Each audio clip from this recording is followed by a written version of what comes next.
تین طریقوں سے قرآن پڑھنے والا انسان گناہگار ہو جاتا ہے۔ عام طور سے عورتیں ان تین طریقوں میں سے کسی ایک طریقے سے ضرور قرآن پڑھتی ہیں، تو ان کو یہ نہیں پتہ ہوتا ہے کہ یہ ہم قرآن پڑھ رہے ہیں ثواب کے لیے، قرآن پڑھ رہے ہیں اللہ کی رضا حاصل کرنے کے لیے، لیکن یہ ثواب نہیں ملے گا بلکہ اس کی وجہ سے ہمارے اوپر گناہ پڑے گا، ہمیں گناہ ملے گا۔ تو اس لیے جو لوگ قرآن پڑھتے ہیں ان کو ان باتوں پر خصوصی طور پر دھیان رکھنا چاہیے، فوکس رکھنا چاہیے، کہیں ہم ان غلطیوں میں سے، ان تین طریقوں میں سے قرآن تو نہیں پڑھ رہے ورنہ ثواب کے بجائے ہم پھر گناہگار بن جائیں۔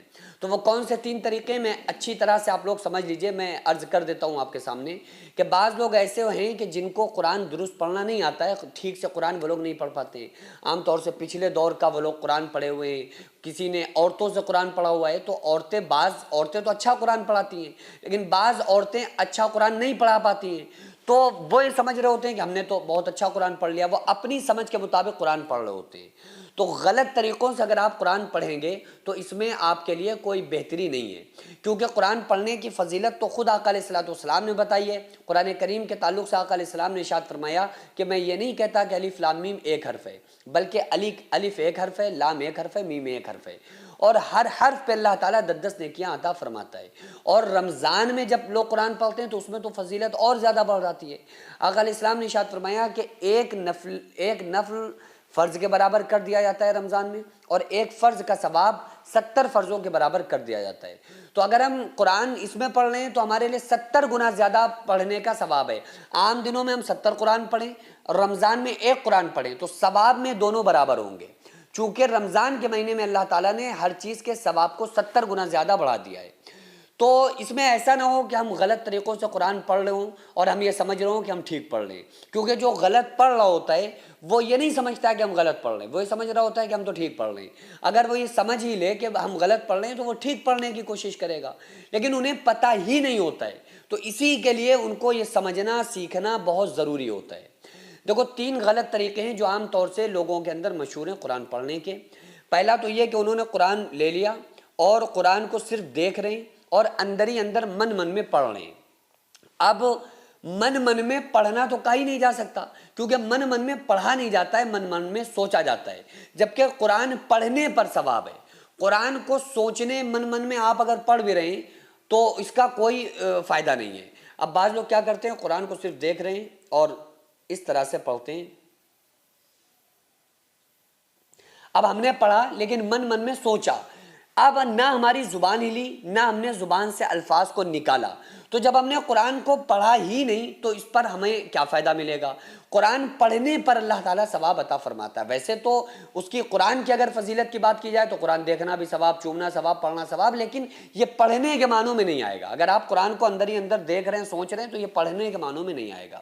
تو اس لیے آپ قرآن کے تلفظ ادا کرنا ضروری ہے کہ قرآن کے الفاظ کو زبان سے ادا کریں، ٹھیک ہے۔ دوسرا طریقہ، کچھ لوگ پڑھتے ہیں لیکن وہ ایک ہی انداز میں پڑھتے ہیں، وہ الفاظ کو ادا نہیں کرتے ہیں، جیسے بھنبھناہٹ کی آواز آتی ہے۔ ایگزامپل، مثال کے طور پہ اس طرح سے پڑھتے ہیں، تو یہ والا جو ان کا چل رہا ہوتا ہے نا، ایک ہی رمز میں پڑھ رہے ہوتے ہیں، تو یہ غلط طریقہ ہے۔ اب آپ تو ہی کی آواز نکال رہے ہیں لیکن اندر تو آپ قرآن پڑھ رہے ہیں، لیکن جو ادا ہو رہے ہیں الفاظ، وہ الفاظ قرآن کے ادا نہیں ہو رہے ہیں بلکہ ایک بھنبھناہٹ کی آواز نکل رہی ہے، ٹھیک ہے۔ تیسرا وہ طریقہ کہ ہم نے قرآن کریم کو سامنے رکھا اور اسی طرح سے نہ بھنبھناہٹ کی آواز نکل رہی ہے اور نہ ہی اندر پڑھ رہے ہیں، بلکہ وہ اتنی دھیرے پڑھ رہے ہوتے ہیں کہ ہمارے کان بھی اس آواز کو سماعت نہیں کرتے ہیں۔ تو اس لیے قرآن پڑھنے کا طریقہ یہ ہے کہ عورتیں بھی جب قرآن پڑھیں نا تو اتنی آواز سے پڑھیں کہ باہر آواز نہ جائے، لیکن اتنی آواز ہو کہ ہمارے خود کے کان اس آواز کو سن سکیں۔ دوسری چیز، قرآن کے الفاظ زبان سے ادا ہونا ضروری ہے۔ تیسری چیز، قرآن کریم کو من میں نہیں سوچنا چاہیے بلکہ ان کو زبان سے الفاظ کو ادا کرنا چاہیے۔ تو اگر آپ ان 3 غلطیوں میں سے، 3 طریقوں میں سے کسی بھی طریقے سے قرآن پڑھتے ہیں تو آپ کو اس کا اجر نہیں ملے گا، اور اگر اس کو ذرہ برابر بھی گستاخی ہو گئی تو پھر اس پر بہت بڑی گرفت ہے اور سزاوار بندہ ہوگا، بندے کو گناہ ملے گا بجائے ثواب کے۔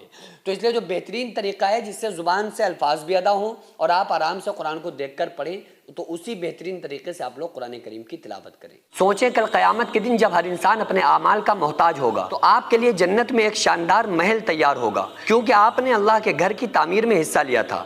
یہ مسجد اور مدرسہ صدیوں تک عبادت، قرآن، آذان اور علم کا مرکز بنے گا۔ وہ ہر سجدہ، ہر تلاوت، ہر دعا آپ کے لیے صدقہ جاریہ بنے گی۔